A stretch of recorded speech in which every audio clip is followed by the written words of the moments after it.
গাড়ি ওভার স্পিডে ছিল, যার কারণে গাড়ি ব্যাকে দ্বিতীয়বার বাড়ি খায় আবার ব্রিজের ডান পাশে। এর পরবর্তীতে আবার গাড়ি কাট নিলে, মোড় নিলে, পরবর্তীতে গাড়ি কারেন্টের পিলার কারেন্টে দুটো ফিলার ছিল, ফিলারের সাথে একসাথে বাসটা মানে উল্টে গেছে, একবার উল্টে গেছে। যখন একটা বাচ্চা বাইর করছে, ওটাকে মানে জীবিত বলে মনে হয় না, একবারে ছোট বাচ্চা।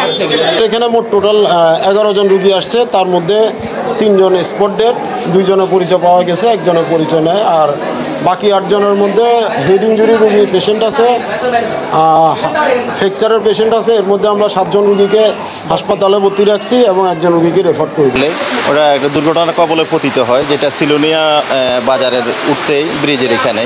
তাৎক্ষণিকভাবে আমাদের মোবাইল টিম পাঠাই, আমিও সার্বক্ষণিক খোঁজখবর রাখতে থাকি। যে এখানে ঘটনার প্রাথমিক অবস্থায় যেটা জানা যায় যে সুগন্ধা গাড়িটি গতি বেশি ছিল এবং দ্রুত এবং বেপরোয়া গতি ছিল। লোকজন আহত হয়, গুরুতর আহত হয়, তাদেরকে দ্রুত আমরা উদ্ধার করে হাসপাতালে প্রেরণ করি। হাসপাতালে এখন এসে দেখলাম যে 3 জন মানে ওই যাত্রী মারা যায়। এর ভিতরে 2 জন আমাদের মহিলা যাত্রী আর 1 জন হচ্ছে পুরুষ।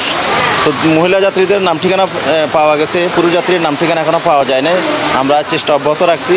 আর যারা গুরুতর আহত তাদেরকে বিভিন্ন হাসপাতালে রেফার করছেন, আমরা রেফার যে দ্রুত প্রেরণের আমরা ব্যবস্থা করি।